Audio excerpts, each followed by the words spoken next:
दादिनः अक्षयं परिमात्मानं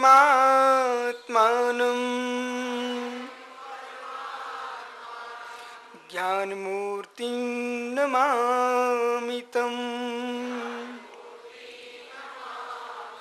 उडुमूरिं ताडं उडुमू सिद्धाडुडमो आर्याडं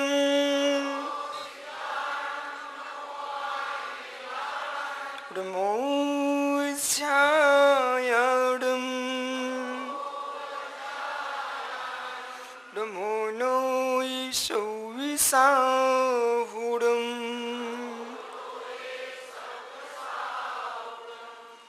अनंत अनंत परम सिद्ध भगवान की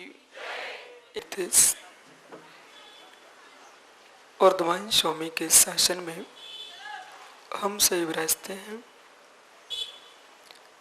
तीर्थंकर जयंत की पीयूष देशना जनेन्द्रवाणी मनुष्य जगत कल्याणी।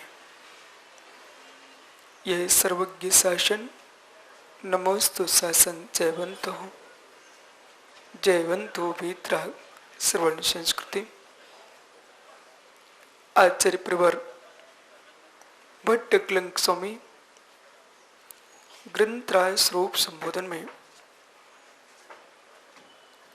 वस्तु व्यवस्था को बहुत ही सहज सुंदर शैली में समझा रहे हैं।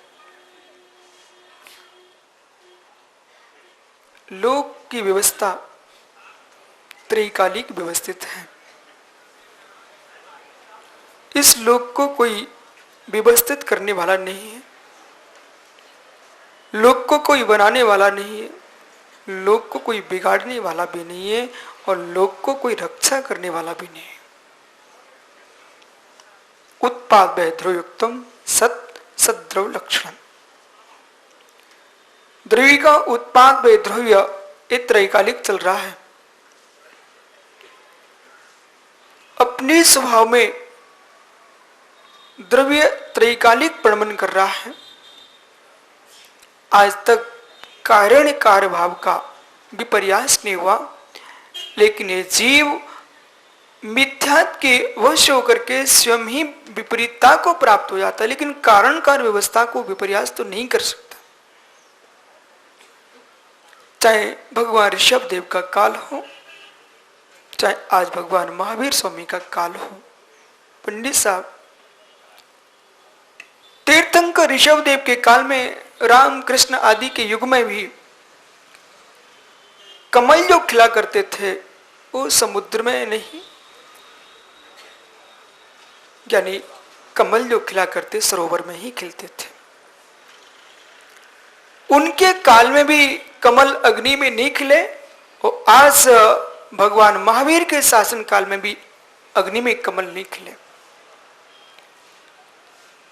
गाय ने अपने धर्म को नहीं बदला। तीर्थंकर अजितनाथ ने खीर का आहार किया और महावीर तक खीर का आहार चलता रहा। वो आज भी खीर का आप भोजन कर रहे हो, लेकिन गाय ने खीर को दिया। खीर जानते हो? खीर, क्षीर, प्राकृतिक में क्षीर यानी खीर, दूध। दुग्ध जो है वो थनों से ही निकाला, आंचल से ही झरा है। गाय की सींगों से कभी दुग्ध धारा नहीं निकली। जब ज्ञानियों इतना कारण कार्य व्यवस्थित है, जिस दिन गाय के सींगों से दूध निकलने लग जाएगा, कमल अग्नि में खिलना प्रारंभ हो जाएंगे, यानी उसी दिन से आपको पंचम काल में कपड़े पहने पहने मोक्ष मिलना प्रारंभ हो जाएगा।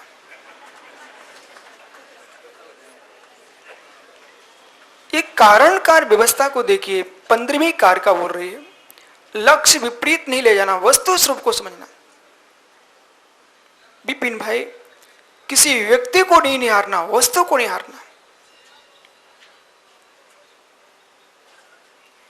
लोक की व्यवस्था व्यवस्थित है। आप लोग कुछ भी ना करें, बिल्कुल कमरे में पैक होके बिठा देना, सुरन भैया, आप जो है ना अपने माणिक लाल जी बाकलीवाल को बिल्कुल कांच में पैक करके बैठा देना, लेकिन विश्वास रखो कुछ भी काम भी नहीं लेना, फिर भी ये जीव वृद्ध होते होते पूर्ण हो ही जाएगा। आप विश्वास रखना,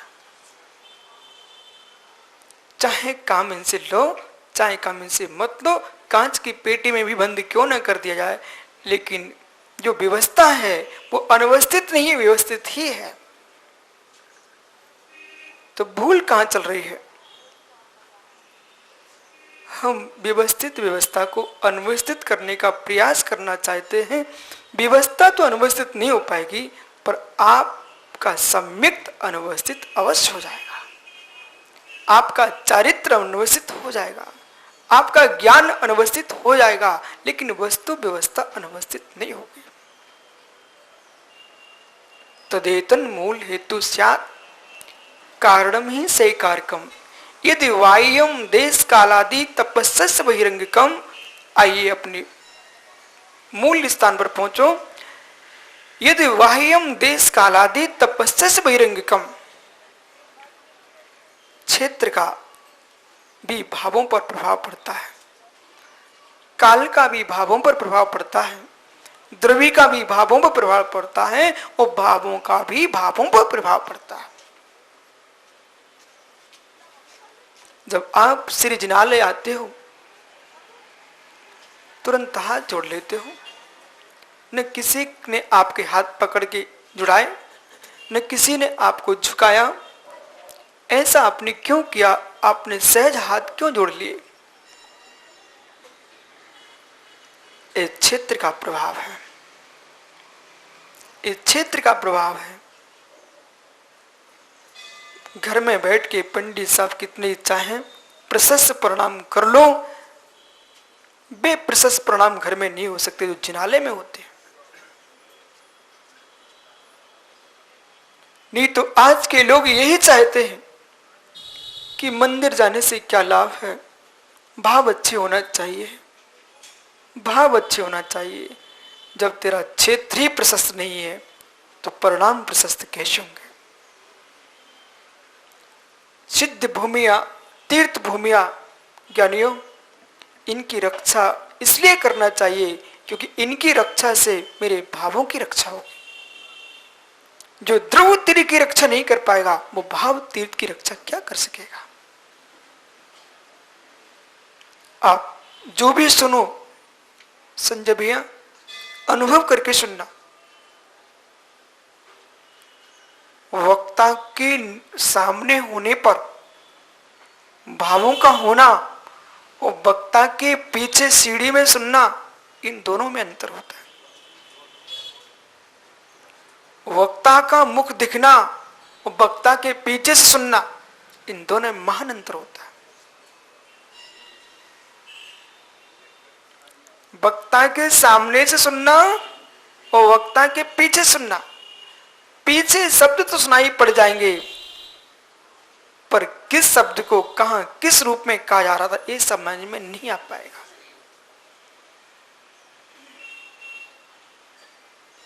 क्षेत्र का प्रभाव,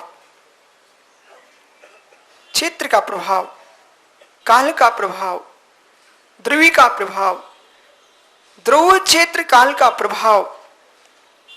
वस्तु में त्रैकालिक उपादान सत्ता होने पर भी द्रव्य क्षेत्र काल भाव के अभाव में वस्तु के उपादान की उपादेयता प्रकट नहीं होती। उपादान की उपादेयता प्रकट नहीं होती। बारिश का पानी और अन्य सीजन में गिरा पानी, पानी तो भूमि में पानी है, लेकिन जो फसल जिसमें जमीन में डालना चाहिए वो उस समय तो अंकुरित होकर फल देगी, लेकिन आप पानी और जबरदस्ती बीज डाल भी दोगे लेकिन फसल उगा पाओगे क्या?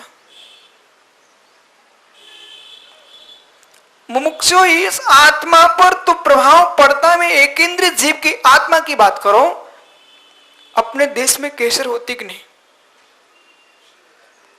भारत में केसर होती कि नहीं? भारत में केसर होती ना? भैया मुझे मालूम, लेकिन मैं पूछ रहा हूं बख्शी जी, भारत में केसर होती ना? आप व्यर्थ में कश्मीर शब्द क्यों जोड़ देते हो बार बार? आपसे मैं ये पूछ रहा हूं भारत में केसर होती कि नहीं? इंदौर के खेतों से केसर निकाल के लाइए।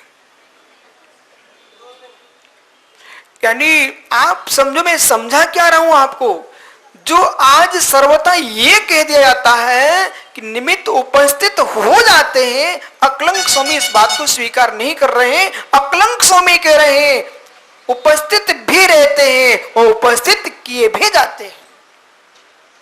दोनों बातें आप बोलिए। लगता है लोगों ने स्वरूप संबोधन जैसे गहनतम ग्रंथ का स्वाध्याय कर लिया होता तो शायद ये भ्रांति न होती, परंतु कर भी कैसे पाते? भ्रांति ग्रंथ के अध्ययन से नहीं टूटती, भ्रांति यानी अभिप्राय के दूर होने से टूटती। आचार्य भट्ट अकलंक स्वामी ने राजवार्तिक जैसे गहनतम ग्रंथ का सृजन किया और राजवार्तिक ग्रंथ में प्रथम अध्याय में वार्तिक लिखा परा अभिप्राय नृत्वा मशक्कत्वात्। कुछ समझ में आया? परा अभिप्राय नृत्वा मशक्कत्वात्। दूसरे के अभिप्राय को बदलना बड़ा अशक्य होता है। दूसरे के अभिप्राय को बदलना बड़ा अशक्य काम है। समझाया तो जाया सकता है, पर सुधारा नहीं जा सकता।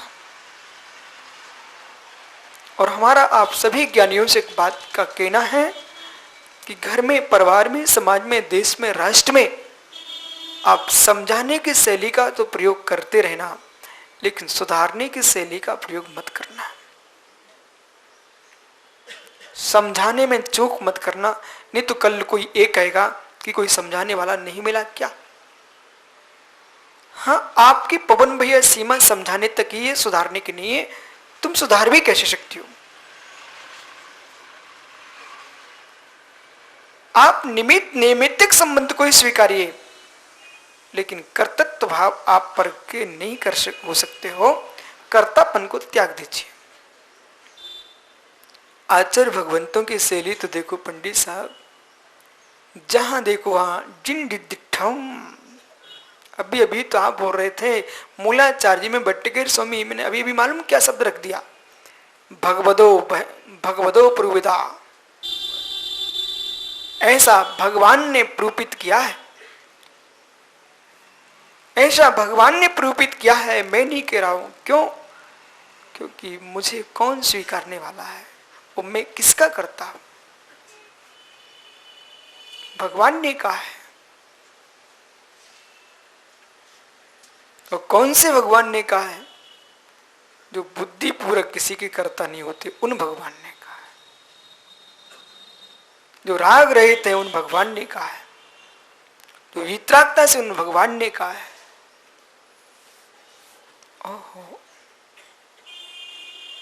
भगवान ने कहा है, मैं नहीं कह रहा हूं, मैं नहीं कह रहा हूं। मैं मात्र भगवान ने जो कहा है उसे सुना रहा हूं।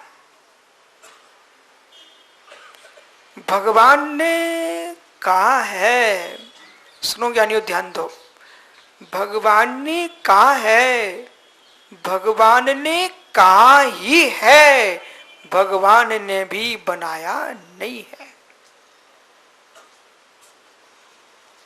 भगवान ने कहा है, मैंने तो कहा भी नहीं है, मैं तो सुना रहा हूं। भगवान ने कहा है, भगवान ने बनाया नहीं है। बनाने लग जाएंगे तो भगवान नहीं होंगे, भगवान होंगे तो किसी को बनाएंगे नहीं। क्या है, आप लोग भजन गा लेते हो, सिद्धांत को जानते नहीं हो। चले आना, चले आना गुरु जी, चले आना, कहीं पारस बन के, महावीर बन के गुरु चले आना। भैया तुम गुरु की भक्ति तो करो, लेकिन हमारे भगवान को ऊपर से नीचे न उतारो। ओहो, आपको भजन बनाना तो ऐसे बनाओ जिनमें सिद्धांत भी ना टूटे और भक्ति भी हो जाए। क्यों भाई संजय भाई, आप बुंदेलखंडी बोलो ना, भक्ति भी हो जाए मंजीरे भी ना फूटे, भक्ति भी हो जाए राजेश भैया मंजीरे भी ना फूटे। अरे ज्ञानी, भक्ति भी गुरु की हो जाए और तीर्थंकर वर्धमान के शासन का सिद्धांत भी ना टूटे, ऐसी भक्ति करो। चले आना, चले आना, क्या जगत की रूढ़ी में तुम सब जी रहे हो, चले आना। प्रभु तेरी कृपा से, गुरु तेरी कृपा से सब काम हो रहे हैं, नाम मेरा हो रहा है। ओहो, एक कर्तावादी सिद्धांत को आप विश्वास रखो। सिद्धांत लोग कम पढ़ते, भजन ज्यादा सुनते हैं। वो व्यवहार व्यवहार नहीं है जिसमें सिद्धांत का नाश होता, वही व्यवहार व्यवहार है, वही लोक व्यवहार मुझे स्वीकार है। सोमदेव सूर्य ने लिखा है, वही लोक व्यवहार मुझे स्वीकार है, वो लोक रूढ़े मुझे स्वीकार है, जिससे सम्यक दर्शन ज्ञान चारित्र की हानि न होती हो, सिद्धांत की हानि न होती हो। जिससे सिद्धांत की हानि होती हो, व्यवहार किंचित भी स्वीकार नहीं, व्यवहाराभास। अब कुछ नहीं कहना ज्ञानी, वो व्यवहार भी स्वीकार नहीं है। व्यवहार तो, अरे व्यवहार की परिभाषा तो सुनो, व्यवहार कह के काम ऐसे नहीं निकाल देना, व्यवहार की परिभाषा समझो। वही व्यवहार व्यवहार है जिससे परमार्थ की सिद्धि होती हो, जिससे परमार्थ की सिद्धि नहीं है वो व्यवहाराभास है। तो न्यतदाभास, सूत्र नोट कर लो, ततो न्यतदाभास, ततो न्यतदाभास। जो वस्तु स्वरूप से भिन्न है वो सब आभास है। आप 15वीं कारका की व्याख्या सुन रहे हो और थोड़ा कठिन भी हो जाए ना, तब भी मन लगा के सुन लेना, क्योंकि इन विषयों को ही तो समझना है जो जैन दर्शन की सिद्धांत मूल में है। 15वीं कारका पढ़ रहे हो आप, तदेतर मूल हेतु से कारणम से कारकम बाह्यम देश कालादि तपस्या बहिरंगकम। आओ, तो मैंने पूछा बक्से जी भाई, केसर होती कि नहीं भारत में?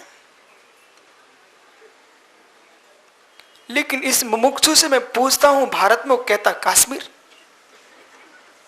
ऐसा क्यों बोलता है ज्ञानी? देखो पंडित जी, वक्ता को अपनी वस्तु की सिद्धि कराना चाहिए। अब चाहे वो बंबई के बक्सी हो, चाहे हसमुख हो इंदौर के। भाई हसमुख भाई बोलो, भारत में केसर होती कि नहीं? और भारत में केसर होती तो आज मुझे नई केसर चाहिए, पुड़िया लेके आओ, इंदौर से लेके आना, इंदौर के खेत की चाहिए।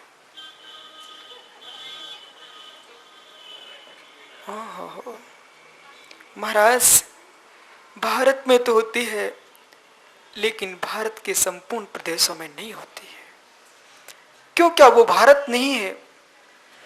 कश्मीर भी भारत है, इंदौर भी भारत है, तो इंदौर में भी केसर होना चाहिए ना।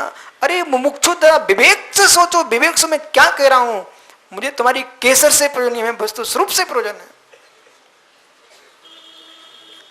पवन दोषी कैसे मुस्कुरा रहा है, वो समझ रहा है कि बात कुछ है।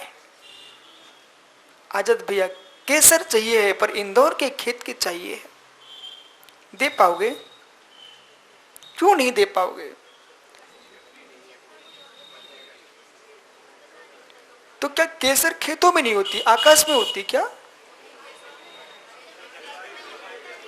आकाश में उगती केसर? ओहो, एक केसर की डली के लिए तू कह रहा है क्षेत्र का प्रभाव, एक केसर की डली के लिए कि तू वायुमंडल का प्रभाव, वातावरण का प्रभाव, प्रकृति का प्रभाव। अरे मुमुक्षु, जब क्षेत्र का प्रभाव केसर के अंकुर में हो सकता है, तो भगवान बनने के लिए भी क्षेत्र का प्रभाव चाहिए पड़ता है कि पंचम काल में मोक्ष नहीं होता भरत क्षेत्र से वर्तमान में, लेकिन विदेश क्षेत्र में भी निर्माण हो रहा है।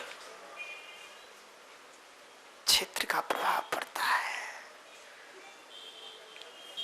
क्या करो? वो सीधा साधा विद्वान बिठा लिया बेचारे को, और कुछ सुनते हो नहीं हो। वो बेचारा कितनी बोलता नहीं, लेकिन माननी नहीं चाहते हो।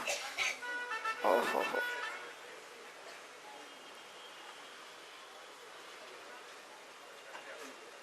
क्षेत्र का प्रभाव, क्षेत्र का प्रभाव। जब तुम्हारे मालवा की मिट्टी में केसर नहीं उग सकती है, जब मालवा की मिट्टी में केसर नहीं उग सकती है, हाँ मिर्चें उगा सकते हो। क्यों? निमाड़ की मुमुक्षु, निमाड़ की मिर्च है।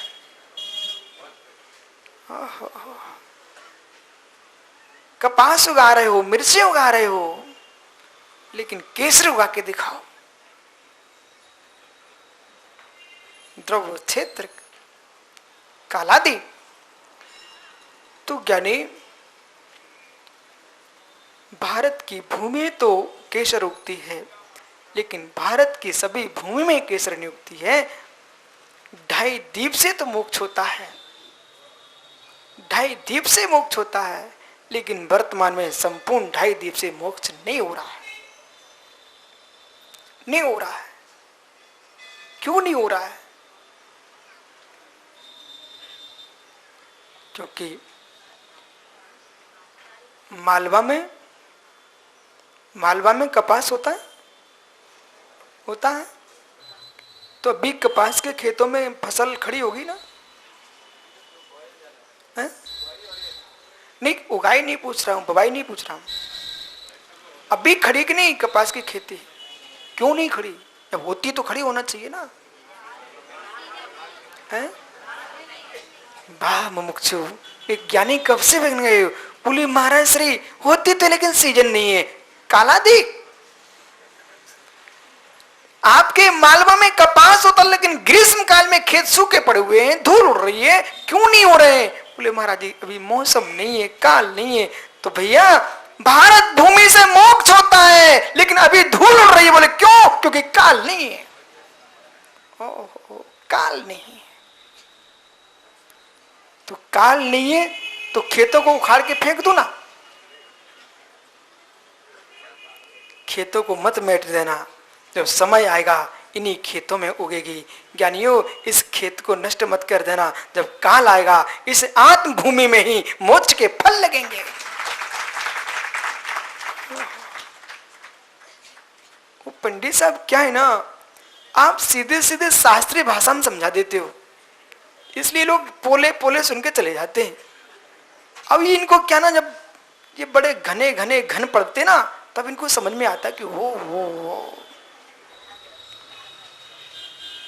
तो द्रव्य यानी क्षेत्र, क्षेत्र नहीं है, काल नहीं है। ज्ञानियों, काल नहीं है, क्षेत्र नहीं है, काल नहीं है, क्षेत्र नहीं है। तो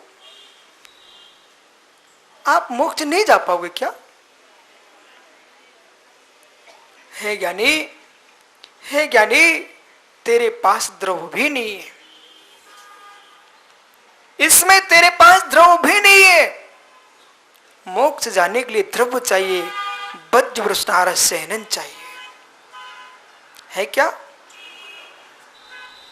वज्र वृषणार सहनन चाहिए। आपका मोक्ष जाना तो बहुत कठिन है। आप मुझे 7 में नरक जाके दिखा दो तो मैं जानूं आपको। इतने पुण्यात्मा यहां एक भी नहीं है डॉक्टर धीरंजय जो 7 में नरक जा सके। नहीं, मैं पुण्यात्मा कह रहा हूं भाई, सुनो, यहां अभी ऐसा कोई पुण्यात्मा जीव नहीं है जो 7 में नरक जा सके। इतनी पुण्यात्मा तुम कहां रखे हो?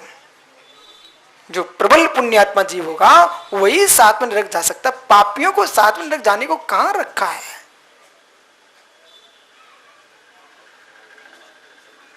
कुछ बोलो ना। इतना पुण्य तुम्हारे पास नहीं है इस समय जो तुम 7 में नरक जा सको। इतना पुण्य नहीं है आपके पास, मानिए, इतना पुण्य नहीं है आपके पास। ज्ञानी, आप समझो इतना पुण्य नहीं है। आप तो लोग पंडिती का स्वाध्याय करके आप पवन भैया, फिर भी आप समझ नहीं रहे, इतना पुण्य नहीं है तेरे पास। हे मुमुक्षो, 7 में नरक जाने के लिए वज्र वृष नारद सहनन चाहिए पड़ता है। और वज्र वृष नारद सहनन जो है वो क्षीण पुण्यात्मा को नहीं मिलता, ये प्रबल पुण्यात्मा को मिलता है। पर ज्ञानियों, पुण्य की सत्ता को प्राप्त करके जो पुण्य का दुरुपयोग करता है, ऐसे अज्ञानी को साथ में नरक जाना पड़ता है। और उसी पुण्य को सदुपयोग कर लेता है तो ज्ञानी सिद्धालय की ओर जाता है। ओहो पवन भैया, पुण्यात्मा जीव ही उत्कृष्ट द्रव्य को प्राप्त करता है, उत्कृष्ट द्रव्य को प्राप्त करता है। ओहो, जो साथ में नरक पड़ा हो जीव, उससे कहना हे अभागे, तूने क्या कर डाला। या भी तो देखो पवन भैया, ये ढाबों पर कोई गरीबों के बच्चे नहीं जाते, ये ढाबों पर कोई गरीबों के बच्चे नहीं जाते। गरीब का बच्चा जरा कुछ कमी कर दे तो ये पूरी समाज उसको पता नहीं क्या कर डाले। सेठों के घरों में भले पानी भी बटरों का आता, बिच के पानी भी बेचारे। हे ज्ञानियों, कम से कम वो जैन कुल का व्यक्ति उस पानी को पी नहीं सकता। जैन कुल में जन्मा जीव तो उस पानी को पी नहीं सकता। अब चाहे चेहरा बनाओ चाहे मुस्कुराओ, जैन कुल में जन्मा तो उस पानी को पी नहीं सकता। फिर से कहूं, जैन कुल में जन्मा उस पानी को पी नहीं सकता। बोले क्यों महाराज? अब हंसमुख भैया, अब तुम कितना पानी लेके जाओगे विदेश में? जैन कुल में जन्मा पानी उस पानी को पी नहीं सकता। कारण पूछो क्यों? आप मुझे इतना बता दो, उस पानी को जो भरा था वो कितने वर्ष पहले भरा था, कितने दिन पहले भरा था? अच्छा, 1-2 महीने भरा था। यानी छने पानी की मर्यादा कितनी है? 48 मिनट। अब तू कहे महाराज उसको तो बाष्पित कर लिया था। जितना तू विवेकी हो तो मैं जानता हूं भैया। तो ये बता, गर्म पानी की मर्यादा कितनी है? 24 घंटे। अब बताओ पानी कितने दिन का है? ओह ज्ञानियों, कम से कम अपने घर में रह रहे हो और एक श्रावक के घर के नाते ऐसे पानी का प्रयोग मत करो जिसमें कोटि कोटि जीव बेचारे घूम रहे हो। मोटा छन्ना जिसमें धूप की सूर्य की किरणें ना फूटती हो, ऐसा गाढ़ा वस्त्र होना चाहिए। और वो थैली मैली नहीं। अब बताओ संजय महक साहब क्या करोगे? बोले महाराज जी, जब थैली सड़क के नीचे टपक जाए तो दूसरी लगा देता हूं। ओहो, उसकी बिलछानी क्या करेगा? बिलछानी क्या करेगा? ओहो ज्ञानी, मर्यादा के बाहर गया वो छान के भी नहीं पिया जा सकता है। अब क्या करोगे? वो पंडित जी कोई मार्ग निकाल सके तो उनका विषय है, लेकिन भगवान की जिनवाणी में तो कोई मार्ग नहीं। जो है सो है। आप ये भी कह सकते हो, मुझे मालूम है आज के नवयुवक मुझे सुनेंगे तो यही कहेंगे, बोले महाराज आप वर्तमान के युग में जन्मे हो, वर्तमान के युग में जी रहे हो, वो बातें तुम भूत की करते हुए अच्छी बात है क्या? यानी ऐसा आपको लगता है? वर्तमान की बातें वर्तमान में ही होती रहेगी। विश्वास रखना, संस्कृति का पता नहीं चलेगा कहां विलीन हो गई।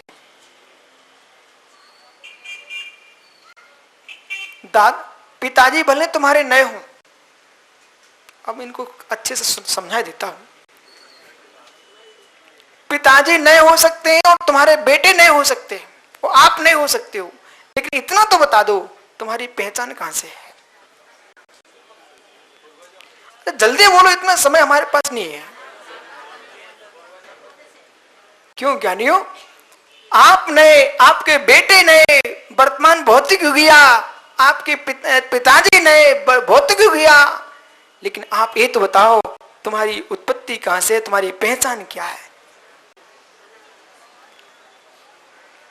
दादा ना होते, दादा के दादा ना होते तो ज्ञानी तुम कहां से देखे जाते? इसलिए इतने भौतिक युग में ना जियो कि दादा को मत भूल जाओ, और उनको, दादा को पागल कभी मत कह देना। पंडित साहब, आज का ऐसा युग है कि पिताजी के पिताजी को आदमी पागल कहने में किंचित भी विकल्प नहीं करता। बोले आप तो भूत में जी रहे हो। बेटा जब वे जी रहे थे ना, तब वे भी आप जैसे ही ज्ञानी थे, आपसे अधिक ज्ञानी थे। नहीं तो आपसे मैं पूछ लेता, उस सर सेठ हुकमचंद जी की जो बिल्डिंगें खड़ी हुई ना, उनको देख के आओ, और आज के जो नए मकान बने उनको देख के आओ। हैं? देखा कभी? नहीं कर पाओगे ना, तो कह दो सेठ जी पागल के, कह दो, बोल दो ना। आपको बोलने में क्या जाता है? ज्ञानी वो पागल नहीं थे, महाज्ञानी जीव थे। वो आज ये लोग मालूम ज्ञानी क्या करते हैं? बोले सेठ जी वास्तव में ज्ञानी नहीं थे। बोले क्यों?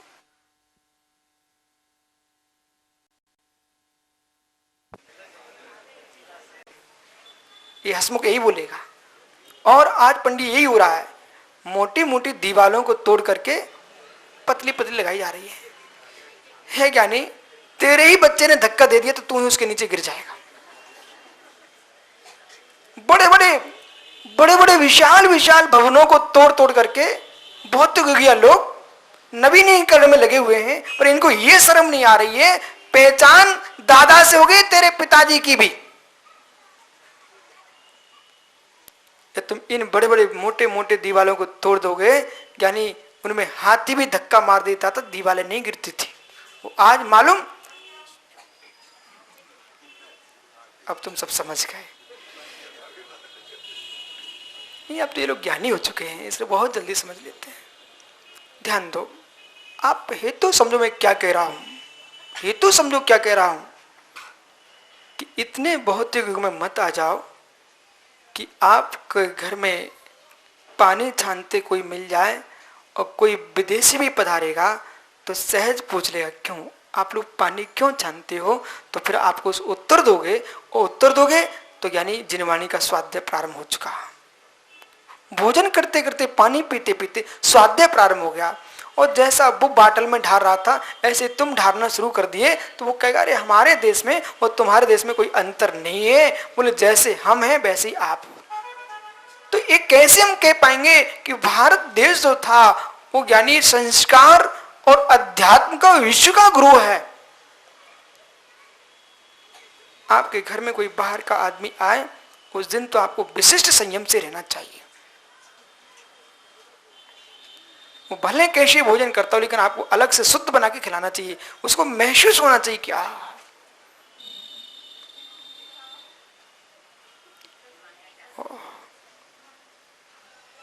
इतनी घोर घोर मायाचारी कर रहे हो, तो उसके धर्म के लिए कर लोगे तो नहीं। क्या नहीं, मायाचारी नहीं करना। आप तो ये बोलना हमारे यहाँ अतिथियों को भोजन हमारी पुरानी परंपरा से कराया जाता है। बोले पुरानी परंपरा क्या है तुम्हारी? बोले ये है। तो उसको समझ में आया कि हाँ धर्म तो यही है। बताओ गंगवाल जी, मुझे तो बड़ा आश्चर्य लगता है, बहुत घनघोर आश्चर्य। पंडित साहब मैं आपको बता देता हूं, एक को दीवान अमरचंद हुआ, रो माता रो, आज हंसने का समय नहीं, रो आप तो अच्छे से। एक वो दीवान अमरचंद हुआ, इंदौर के पिता हो, सुनो ध्यान से। एक और दीवान अमरचंद हुआ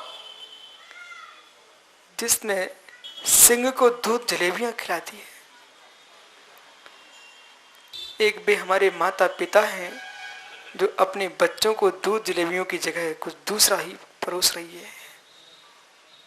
और एक वो अमरचंद दीवान हुआ जिसने शेर को दूध जलेबियां खिला दिया। ईर्षा के बस लोगों ने कह दिया कि सम्राट से कि इनको भोजन की व्यवस्था सौंप दो शेर की, तो इनका जैनत तो समझ में आएगा। अब राजा की आज्ञा, भूखे शेर को कैसे रखा जा सकता? एक दिन तो भोजन नहीं दिया उसने, दूसरे दिन पिंजरा खोल के दूध भर के जलेबियां लेके पहुंच गया। और क्या कहता अहिंसक मन, क्या कहता अहिंसक मन, हे बनराज भूख मिटना हो तो ये दूध जलेबियां हैं, और प्राणी का घात करना हो तो अमरचंद है। लेकिन मैं अपने हाथों से और चाकरी के पीछे, नौकरी के पीछे, पुद्गल के टुकड़ों के पीछे मैं अपने हाथ से उसे दूसरे जीव को नहीं दे सकता। एक वो श्रावक, मां ध्यान से सुन, एक वो श्रावक जो कह रहा कि मैं अपने पेट के राग में दूसरे के पेट को नहीं चीरने दूंगा। वो आपके घर में जरा सी कोई परेशानी आ जाए, सब सम्यक दर्शन यही दिखता है आपको। पता नहीं कितने चबूतरों पे क्या क्या ना करके, डायरेक्ट एंड डायरेक्ट। हो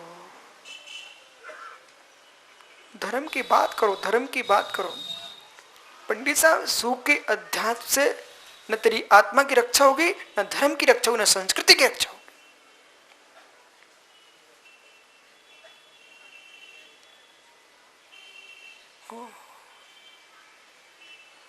थोड़ी देर पहले के चेहरे कहां चले गए?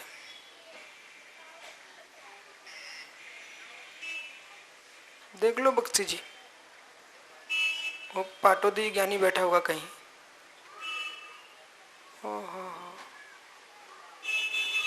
सुनो ध्यान से। मां है, मां, वो अमरचंद से पूछो जो सामने सिंह के खड़े हो गया। कोई बहुत पुरानी बात नहीं है, बहुत पुरानी बात नहीं है, अभी की बात है, जयपुर की ही तो बात है। सिंह के सामने खड़ा हो गया, बनराज विलंब मत करो, क्योंकि मुझे राज आज्ञा का पालन करना है। वो आपको मैं भूखा भी नहीं देख सकता हूं, आपको जीवी का ही भक्षण करना है। तो अमरचंद तुम्हारे सामने है, और पेट भरना है तो दूध जलेबियां तुम्हारे सामने है। कौन कहता था सिंह था, सिंह था? एक सच्चे श्रावक की वाणी को सुन करके सिंह श्रावक बन गया और दूध जलेबियां खाना प्रारंभ कर दिया। हे मां, तुमने बेटों को जन्म दिया है कि गीदड़ों को जन्म दिया है?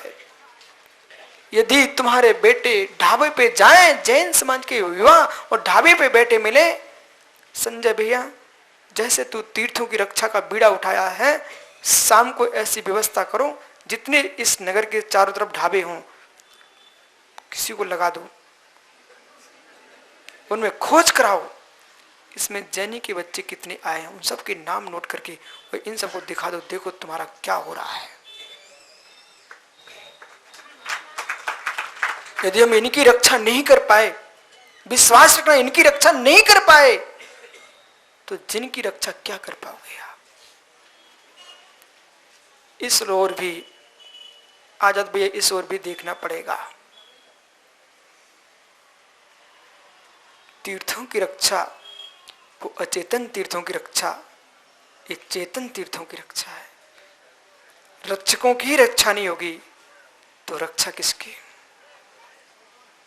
हे मां, जन्म दे दिया और बस्ता टांग दिया और एक डिबिया पकड़ा दिए, अब जाओ बेटा तुम क्या कर रहे, क्या नहीं कर रहे हो, बेटा बेटियां क्या कर रहे कि कुछ पता ही नहीं हो रहा है। कम से कम आप इतना तो ध्यान दो, जरा सा कोई केस आ जाए तो तू कचहरी में कितने बार चक्कर काटता सब काम छोड़ के। है क्या नहीं? अपने बेटों के पीछे भी थोड़ा चक्कर काट लिया कर।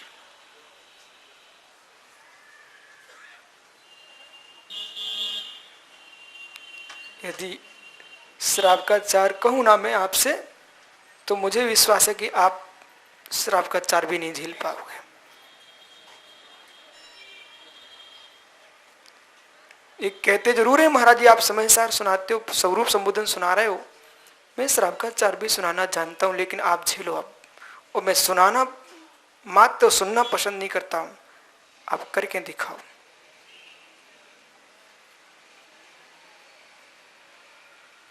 लाखों लाखों के दान देने को तैयार हो, बेटी की शादी हो तो करोड़ों लुटाते हो, पर बताओ किस अभागे ने अपने पुण्य को खड़ा किया हो जिसने आए बारातियों को नोटों की जगह छन्ना बांटे हो?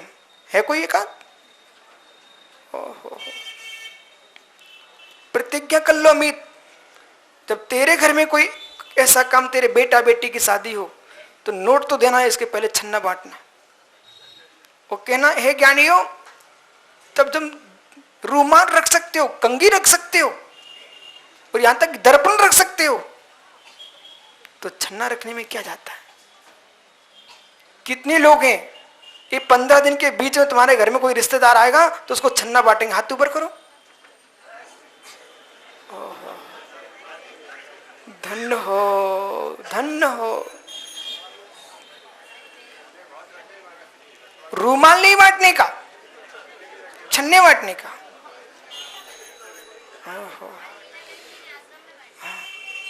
आश्रम में बांटे ना, जो सब कुछ करना जानते उनके लिए बहुत अच्छा है, कम से कम बांटे तो। अब समझो हो ये रहा है, द्रव्य क्षेत्र कालादि विषय को निहारिए। जब आपका कारण ही विपर्यास रूप है, मिट्टी में ही डालना, बीज ही डालना, उत्तम खाद डाल के डालना, मिट्टी में ही डालना, लेकिन उल्टा डाल लगा देना है?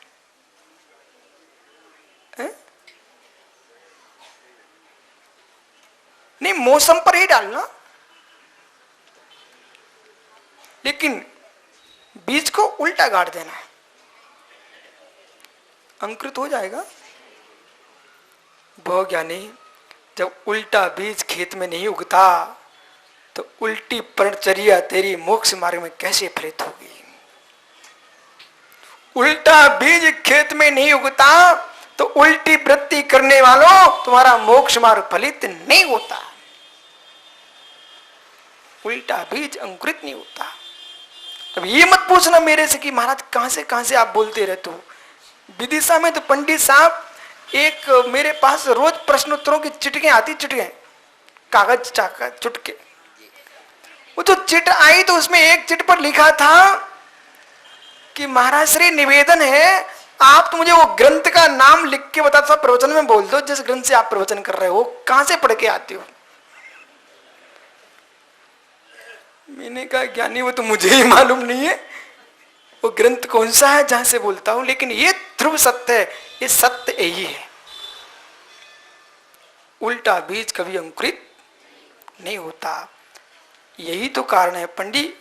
प्रत्यक्षम किम प्रमाणम, अभी अभी तो आप बोल रहे थे प्रत्यक्ष तो दिख रहा है, ये सब प्रत्यक्ष दिख रहा है कि नहीं? क्यों संजय भाई तू चतुर्थ काल में नहीं था क्या? बोलो नहीं, बोलो, बोल मत देना।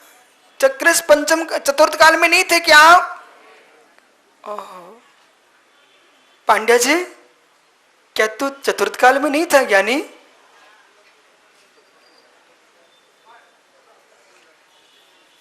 अब सोच रहे क्या बोलूं, यहां तो बोलना बड़ा कठिन है। ऐसा बोलूं तो ऐसा बोलूं तो, आप तो बोल दो। निर्मल भैया आप चतुर्थ काल में नहीं थे क्या? भैया तू हो ना हो मैं तो था, पक्का था, और मैं विश्वास के साथ कहता हूं आप सभी थे। ओहो, उत्तम खेती थी उस समय, उत्तम द्रव्य क्षेत्र काल भाव सब कुछ थे, निमित्त भी थे, परंतु हे मुमुक्षु तुम पंचम काल में कैसे आ गए? ओहो मुमुक्षु ध्यान तो दो, तीर्थंकर जैसा महान निमित्त बैठा हो, चतुर्थ काल जैसा काल हो और विधेय जैसा क्षेत्र, उसमें विधेय होता हमारे क्षेत्र। सब कुछ अनुकूलताएं थी, खेती भी अच्छी थी, खाद पानी भी, यानी खाद पानी यानी वाणी भगवान की मिल रही थी, फिर भी तुम क्यों यहां आ गए? प्रत्यक्षम किम प्रमाणम, बात ऐसी थी भगवान, अब सिर क्यों कहला रहे हो? अरे कह दो, जाता क्या मनीष, बोल दो ना, बात क्या थी मोना? कुछ नहीं महाराज, बात ऐसी थी जब भगवान की वाणी का पानी भी गिर रहा जाता, लेकिन हमारे आत्मा के परिणामों के जो बीज थे वे उल्टे गड़े हुए थे, सो पंचम काल में उग रहे हैं अब।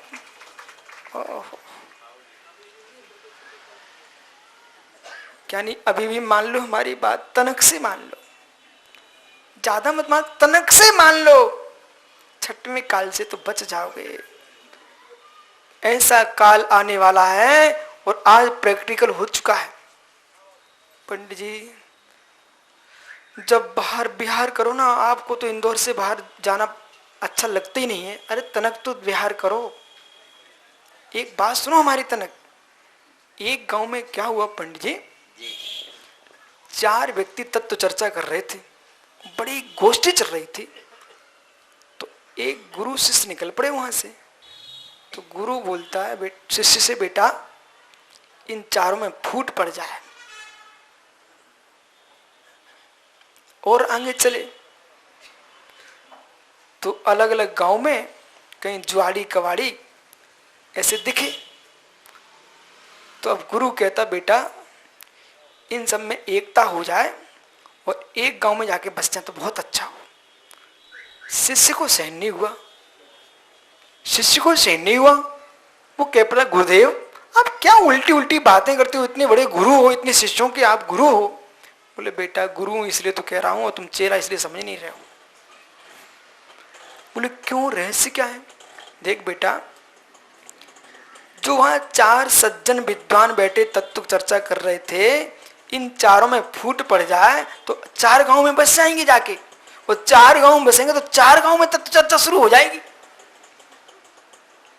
तो 4 जगह अच्छी बातें होंगी। और ये जुड़ावड़ी कबाड़ी जो लोग हैं, एक गांव गांव में फैलेंगे तो जहर फैल जाएगा। इनका एक गांव बसा दो तो ये सब कुछ होता है। इसलिए मैं चाहता हूं कि इंदौर में पंडित जी का झगड़ा हो जाए। अरे करना नहीं भैया, आप नहीं तो झगड़ने नहीं लगो, मतलब मैं बता रहा हूं। तो ये यहाँ से थोड़ा और खिसके तो फिर दूसरे गांव में भी लोग कहें कि हाँ कोई करुणानोग भी वस्तु है। बताओ, इधर आश्रम भरा हुआ है, उधर भैया लोग रह रहे हैं। अब ये सब चारों गांव जगह फैल जाए, पूरे क्षेत्रों में फैल जाए ना, तो सब जगह एक एक गांव में एक एक त्यागी। जैसे अजितनाथ स्वामी के शासन काल में हर नगरियों में तीर्थंकर होते थे, ऐसे हर नगर में एक त्यागी हो। और यथार्थ मानना, त्यागी का प्रभाव अलग होता है और सामान्य जीव का प्रभाव एक अलग होता है। तो अपने आप में आप ये मत कहो एकांत एकांत एकांत, ये कब तक कहते रहोगे? आप अनेकांत की चर्चा करो, वस्तु स्वरूप की व्याख्या तो करो।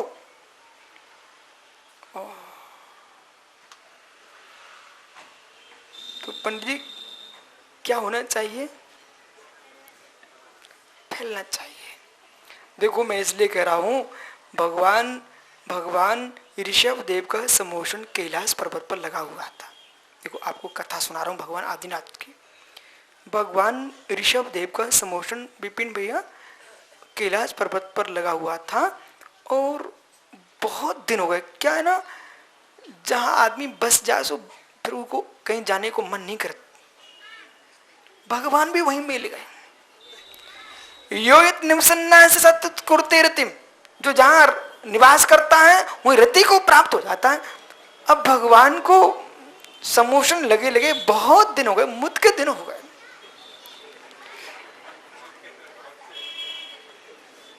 तो फिर शौधर मिंद्र कहता है, ऐसे तो कछु नहीं हो सकता, ऐसे तो कछु नहीं हो सकता। सौधर मिंद्र स्वयं जाता तीर्थंकर ऋषभ देव के पाद मूल में निवेदन करता है, बहुत सौमीन, बहुत सौमीन, लोक विशाल है, भरत क्षेत्र भी बड़ा है। आपका जन्म कैलाश पर व्यतीत होने के लिए नहीं हुआ है, आपका जन्म शादवाद सिद्धांत को सारे विश्व में फैलाने के लिए हुआ है। हे नाथ, अब आप विहार करें। हे नाथ, अब आप विहार करें। बोले क्यों? भगवान ने प्रश्न नहीं किया ना, लेकिन क्यों? स्वामी कहां है हिमालय? हिमगिरी पर आप विराजे हो, इस हिमगिरी पर सभी लोग तो नहीं आ सकते हैं। मध्य भारत भी है, दक्षिण भारत भी है। आप बिहार नहीं करेंगे तो शादभाव सिद्धांत का प्रकाश कैसे होगा, उद्योतन कैसे होगा। तो तीर्थंकर ऋषभ देव के बिहार के लिए सौधर्मेंद्र प्रार्थना करता है, तब प्रभु का बिहार अंग भंग कलंग तमिल आदि देशों में हुआ, तब ज्ञानी शादभाव वाणी का उद्योतन हुआ। ऐसे जितने बड़े बड़े श्रेष्ठ विद्वान हैं, बड़े बड़े श्रेष्ठ आचार्य हैं, इन सबको खूब बिहार कर देना चाहिए। एक सज्जन हमसे बोले महाराज कहाँ भोपाल, कहाँ भिलाई, आप कहाँ भटक रहे हो। हमने ज्ञानी तुझे भटकना दिख रहा है, मुझे कुछ और दिख रहा है।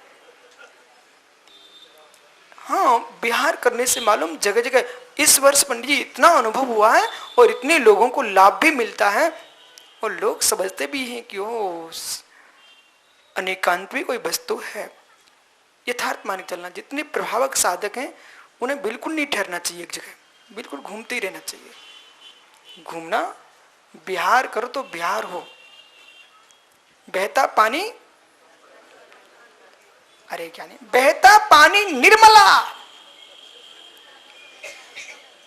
सुनो मुमुक्षु, बहता पानी निर्मला। जितना पानी बहता रहता है उतना पानी निर्मल होता है। जितना योगी विचरण करता है उतना योगी पवित्र होता है। इसलिए दिगंबर मार्ग कितना श्रेष्ठ है। यहां भैया ठहरने कोई नहीं, बोले बस हो गया चातुर्मास, हो गया वाचना, हो गया अनुष्ठान, चलो आगे चलो। बहता पानी निर्मला।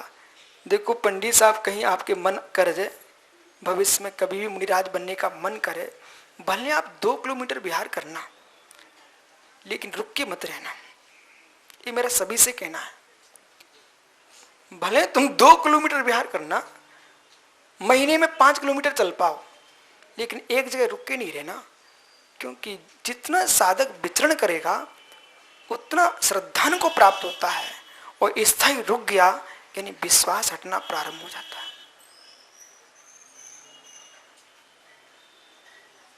कुछ वस्तुएं ठहरने में अच्छी लगती हैं, कुछ वस्तुएं बहने में अच्छी लगती हैं। अच्छा बताओ, एक बात पूछूं, वायु वायु वायु ये निर्णय कर ले मुझे तो इंदौर में रहना है, बताओ संजय, आप उसको स्वीकृति दे दोगे? और संजय यदि आपने स्वीकृति दी तो आपसे बड़ा हिंसक जगत में कोई नहीं होगा। बोले क्यों महाराज? अरे भैया सुन, तू इतना स्वार्थी मत हो जा। तू इंदौर में वायु को बांध के रख लेगा तो ऑक्सीजन बाहर नहीं मिलेगा, ये सारे जगत के प्राणियों का क्या होगा? सब के सब ऊपर। पानी तो 1 आध महीना ना मिले तब भी जीवित रहे। देखो आचार्य सनमत सागर है मासुपासी, वो 1-1 महीने तक पानी नहीं पीते, तो बिना पानी पिए तो जी सकता है, लेकिन बेबे वायु प्रतिदिन लेते। देवों में मालूम जितने सागरों की आयु उतने हजारों वर्ष तक अंतराल में वो आहार लेते, लेकिन श्वासोच्छ्वास पक्षों में लेते। पंडित बराबर? हाँ, तो जैसे वायु सबको चाहिए पड़ती है, ऐसे ज्ञानियों विश्वास मानना बीतरागी योगी पूरे देश को चाहिए, पूरे देश को चाहिए।